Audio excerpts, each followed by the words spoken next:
우리가 이제 이 세상 살다 보면 속는 일들이 굉장히 많아요. 누구한테 속느냐 하면은 나하고 가장 가깝고 또 친하고 내가 신뢰하고 내가 믿고 많은 사람들은 다 내가 믿을 수 없지만 저 사람만큼은 내가 믿을 수 있어. 이렇게 가장 신뢰하고 믿었던 사람들한테 우리가 이제 속아요. 이게 속고 나면은 다른 건 모르지만 이 속는다는 것 자체가 사기거든요. 이렇게 속인다는 것 자체가 속았다. 누구한테 속았다. 또 내가 나에게 속았다. 그럼 내가 나한테 속은 것은 뭐냐면 두 가지라고 생각해요. 내가 잘못된 걸 알면서 그걸 자꾸 합리화를 시키고 정당성 있게 하는 거. 이게 자기를 속이는 거 아니에요? 근데 또 한 가지 뭐 착각이라고 나와요. 이 내가 가만히 설교를 준비하면서 보니까 착각은 이 속이는 게 아니에요. 자기를 속이는 거하고 착각하고는 틀려요. 자, 그럼 한번 내 말 들어보세요. 어떻든 이래 속나 결론에 불행해진 건 똑같아요.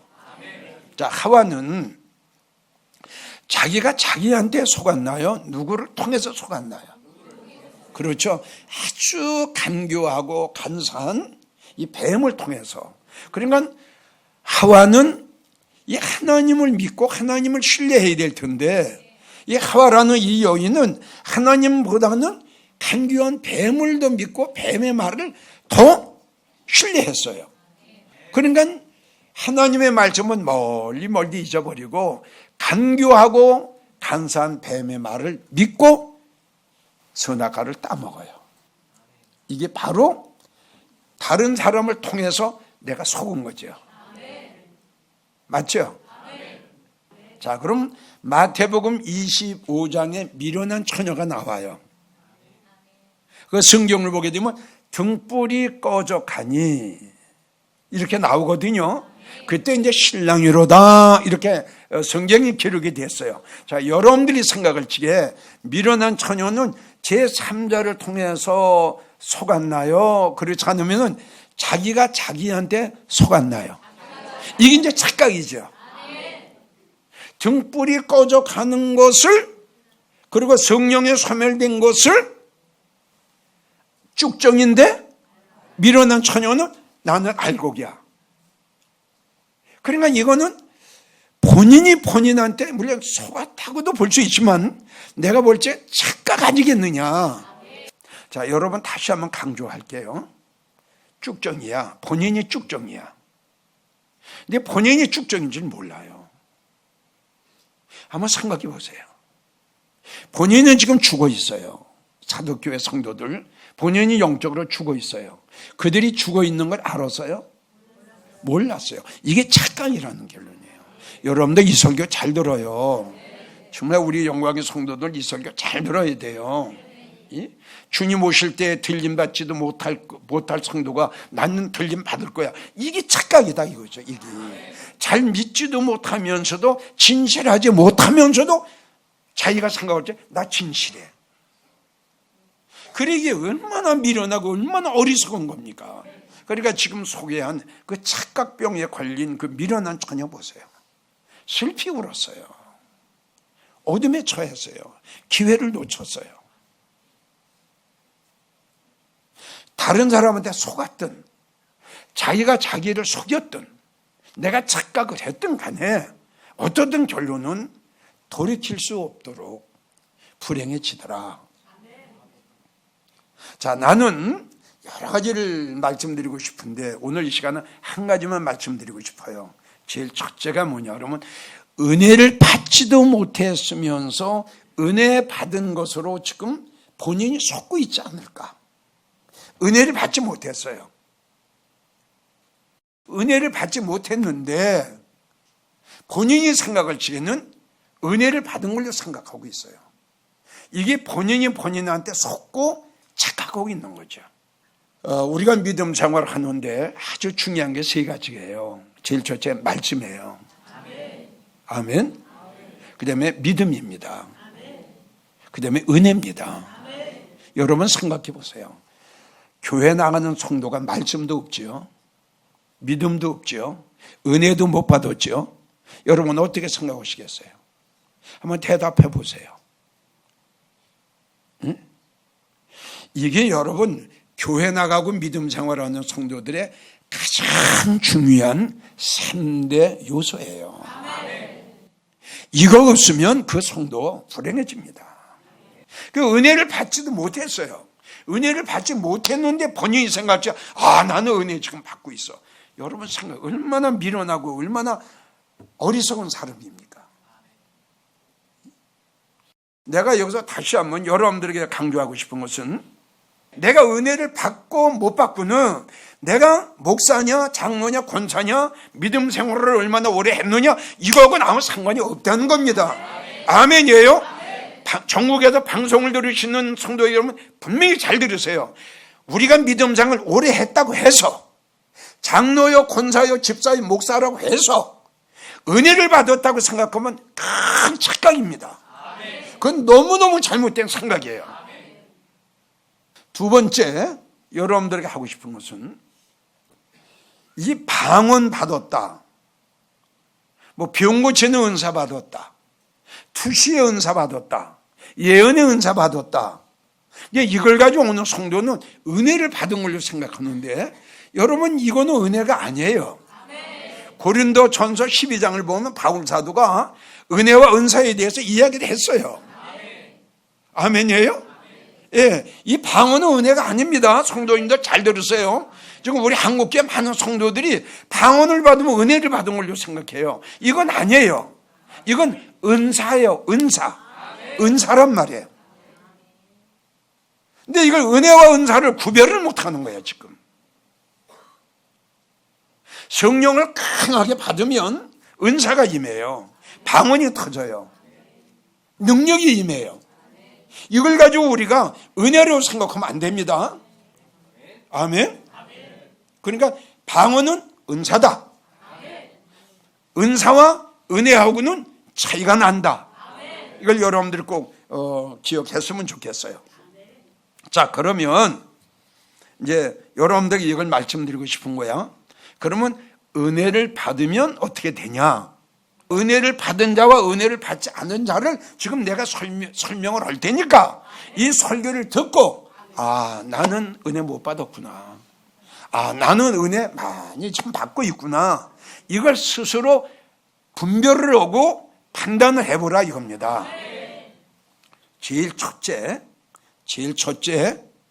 은혜를 받으면 우리의 생각이 달라져요. 은혜를 받기 전에는 내 생각이 로마서 8장에 6의 생각을 해요. 어떻게 하면 좀 더 돈을 많이 벌까? 더 멋있게, 더 즐겁게, 더 행복하게, 더 좋은 집, 더 좋은 차. 어떻게 하면 어디에다 투자를 해야 많이 이익이 발생할까? 어디에다가 뭘 어떻게 해야 좀 부자가 될까? 이 교회는 나가도요, 하늘의 소망이나 천국의 소망은 전혀 없습니다. 이게 교회는 나가도 은혜 받기 전 생각이에요. 근데 은혜를 받으면 확 바꿔집니다. 돈이 변해서 주여. 아멘. 이 땅의 소망보다 하늘의 소망으로. 어떻게 하면 주님 기쁘시게 하는 일을 해드릴까? 어떻게 하면 좀 보람되게 살까? 어떻게 하면 주님을 좀 기쁘시게 해드릴까? 어떻게 하면 주님 앞에 효도 좀 할까? 어떻게 하면은 하나님 영광 위해서 내 상의를 바칠까? 어떻게 하면 내가 천국에 좋은 데 갈 수 있을까? 아멘? 내가 지금 사업을 하는 것도, 내가 돈을 버는 것도, 내가 이거 하는 것도 난 주님을 위해서 할 거야. 이 생각이 바꿔줘요. 다시 전국에서 이 설교를 듣는 성도님들, 지금 은혜를 받았느냐 못 받느냐 이걸 내가 알려드리는 거예요. 착각하고 나중에 불행한 성도 되지 마세요. 맨 처음에 은혜를 받으면 생각이 바꿔져요. 이렇게. 어떻게 믿음 생활해야 주님이 기뻐하실까? 내가 지금까지는 이렇게 살아왔는데, 내가 지금까지는 세상과 짝하고 세상에 오염되고 세상에 즐기면서 믿음 생활하면서 할 거 다 하고 믿음 생활하면서도 여기저기 갈 거 다 가고 그랬던 사람이 은혜를 딱 바꿔보니까 얼마나 거룩한 생활을 하는지, 얼마나 생각이 아름다운지. 아멘. 이게 은혜 받은 자의 결과야. 생각이 먼저 바꿔져. 이거 생각이 안 바꿔줬으면 아직 은혜 못 받았어요. 얼마나 오래 믿었느냐? 아니요.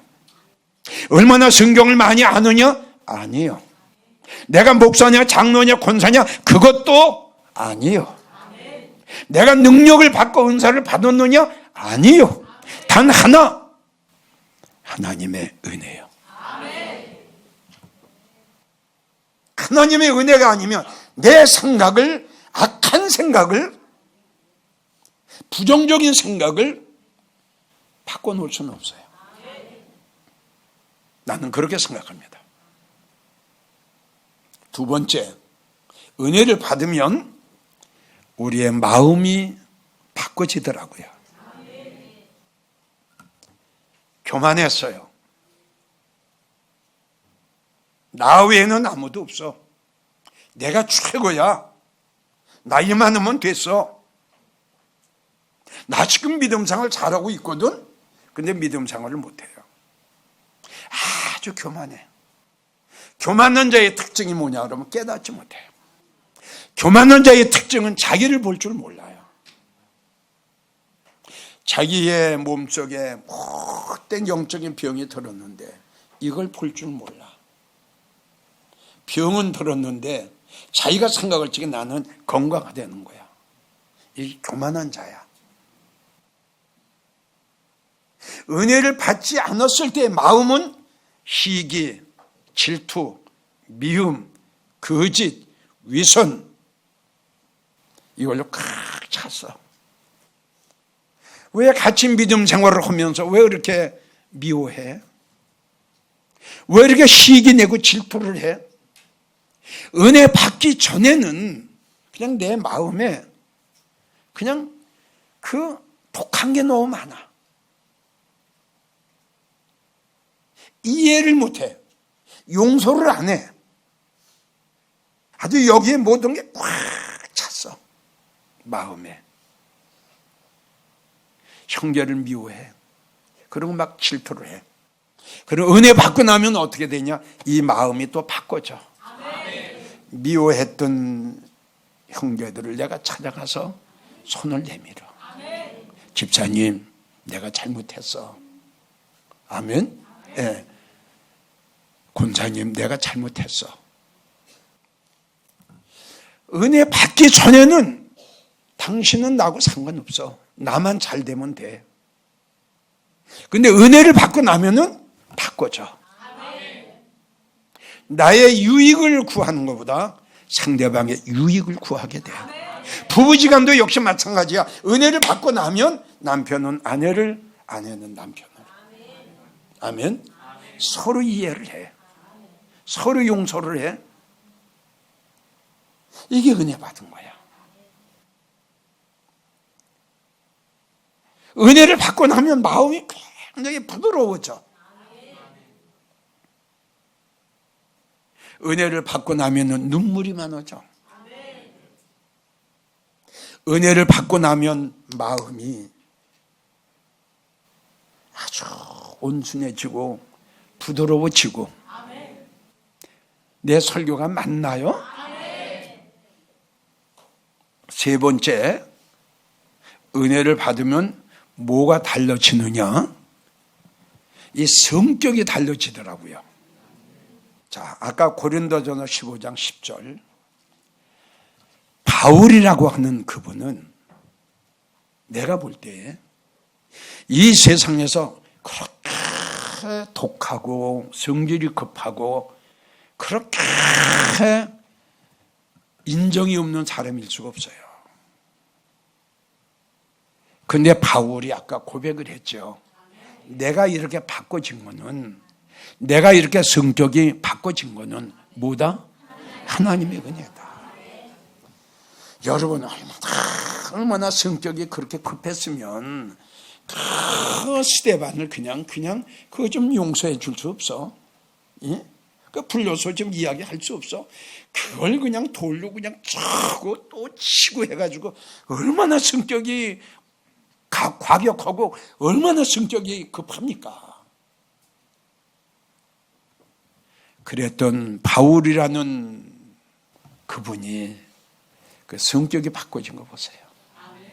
그 스데반을 돌로 피투성이가 됐는데도 옷까지 벗겨버렸던 얼마나 독한 사람입니까? 그가 예수님한테 은혜를 받고 나서 우는 걸 보세요. 그렇지? 그리고 고백하죠. 내가 이렇게 눈물이 많은 거는, 내가 이렇게 바꿔진 거는, 내가 이렇게 달라진 거는, 아멘이에요. 하나님의 은혜다. 고백하는 거 보세요. 이게 은혜 받은 자의 결과야. 자, 네 번째 여러분들의 소개하고 싶은 것은 은혜를 받으면 말이 달라지더라고요. 이건 절대적이에요. 진짜예요. 말이 달라져요. 아까 말한 거 중복되는 말 같은데, 내가 은혜를 받기 전에는요, 다시 여러분들, 내가 은혜를 받기 전에는 그냥 생각 없이 말을 탁탁 해버려요. 근데 은혜를 받고 보니까 내가 말하고 싶어요. 내가 말하고 싶은데 내가 생각을 하게 돼요. 내가 이 말을 해야 되나? 이 말을 하면 상대방이, 이 말을 하면 상대방이 상처받지 않을까? 이 말을 하면 상대방이 혹시 실족당하지 않을까? 기분 나빠하지 않을까?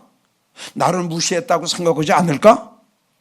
그러니까 이야기는 하고 싶은데 내 입에서 말 나가기 전에 이걸 먼저 생각하게 되더라 이겁니다. 다섯 번째, 은혜를 받으면 뭐가 바꿔지느냐?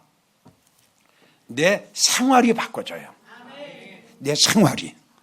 그러니까 은혜를 받기 전에는 술집도 가고 노래방도 가고 술 친구도 만나고 노름판에도 갔어요.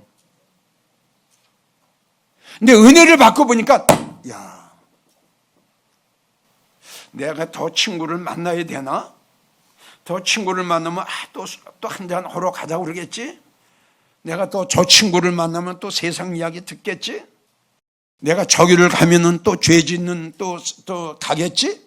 그러니까 교회는 다녀도 은혜를 받지 못했을 때에는 이 사람 저 사람 갈 때 안 갈 때 가리지 않고 다 갔어요.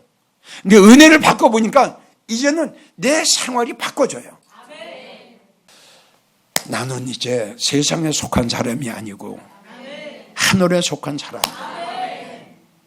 주님의 피로 나를 사셨어요. 주님의 피를 주고 나를 사시고 많고 많은 사람들 중에 천국의 백성으로 하나님 나를 택하시고 불러주셨는데 내가 이 몸을 가지고 그리고 이 입을 가지고 노래방 가서 세상 노래를 부른다는 거, 야, 이거는 있을 수가 없는 일이다. 어찌 주님을 믿고 주님의 사랑과 주님의 은혜를 받았다고 하는 내가 노래방 가서 내가 술을 먹고 세상 노래를 부를 수 있어? 이건 아니야. 생활이 바꿔져요. 행동이 바꿔지고. 지금까지 여러분들에게 6가지에 대해서 말씀하신 것은 사도 바울에 대한 간증이었고 6가지에 대한 말씀을 드린 것이 이기용 목사의 간증이었답니다. 나는 그렇게 생각합니다. 설교는 체험적인 설교라야. 아멘이에요? 설교는 이렇게 될 것이다 라가 아니라 여러분들의 심령을 울리고 여러분들의 마음을 뜨겁게 하는 설교는 체험적인, 바울 사도가 셋째 한우를 갔다 왔기 때문에 그렇게 울은 거예요. 다시 여러분들에게 말씀을 드려요. 바울 사도가 이렇게 고백했죠. 당신네들 나 알지. 나 이렇게 독한 사람이었어. 눈물도 없었어. 정도 없었어. 용서라는 것도 없었어. 이해도 없었어. 그런데 내가 하나님 생각하고 예수님만 생각하고 저 교회 믿음장을 엉터리로 하는 성도들 볼 때마다 너무 가슴이 아파. 울음이 난다. 아멘. 제발 성경 가지고 교회 다니면서 입으로만 주여 주여 하지 마라. 하나님의 심판이 언제 임한다. 하나님의 심판이 임할 때에는 쭉정이는 꺼지지 않은 불 속에 달아가. 몸부림치고 후회 건들 아무 소용없어. 바울 사도의 소신은 내가 볼 때 다 체험적인 거예요. 막 울면서 설교를 하고 울면서 가진 모독, 모욕, 멸시, 천대, 매 감옥에 갇히면서도 뜨거운 마음으로 구구절절히 외치는 거 보세요. 왜? 천국을 보고 왔잖아요. 그러니까 그렇게 설교할 때마다 아주 애절하게 여러분 이 땅의 모든 건 잠시야. 여러분 하늘의 소망으로 두고 살아가. 아멘이요. 하늘의 소망은 영원한 소망이랍니다.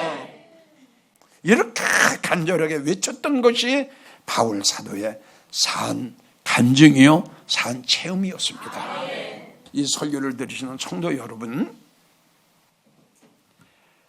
내가 나에게 속고 있지 않나. 오늘 제목은 이겁니다. 과연 내 생각, 내 마음, 내 성격, 내 말, 내 생활, 내 믿음은 얼마나 달라졌는가. 각자 점검을 하셔가지고 이 말씀을 가지고 여러분들이 판단을 하세요. 그러면 하나님이 어떤 자에게 은혜를 주시느냐. 잠언 14장 9절을 보면 마음이 정직한 자에게 은혜를 주십니다. 다른 거 없습니다. 다음에 베드로전서 5장 5절을 보면 우리 하나님께서 교만한 자를 물리치시고 겸손한 자에게 은혜를 주신다고 그랬어요. 겸손하세요. 교회에서 척척하지 말고요. 겸손하게 낮아지세요. 세 번째, 하나님께서 어떤 자에게 은혜를 주시냐. 욥기 33장 26절을 보면 하나님이 기도할 때에 은혜를 주신다고 기록이 되어 있습니다. 멸망당할 수밖에 없는 니느웨에 하나님이 은혜 주셨어요. 죽을 수밖에 없는 히스기야 왕 15년 생명 연장해 주셨어요. 아멘이에요. 감옥에 끌려가고 구덩이에 빠지고 억울한 누명을 쓰고 감옥 생활을 했던 요셉, 그때마다 우리 하나님께서 그에게 은혜를 주셨답니다. 여러분, 아까 말씀드렸어요. 우리 믿는 성도들에게 가장 소중한 건 말씀, 두 번째 믿음, 그 다음에 세 번째 은혜랍니다. 이 세 가지 중에 한 가지만 없어도 여러분들은 잘못하면 말로가 잘못될 거예요. 오늘 주신 말씀을 여러분들 마음판에 새기셔서 꼭 내가 은혜를 받았는지 은혜를 아직까지 못 받았는지 이것만 꼭 분별하시기를 주의 이름으로 부탁합니다.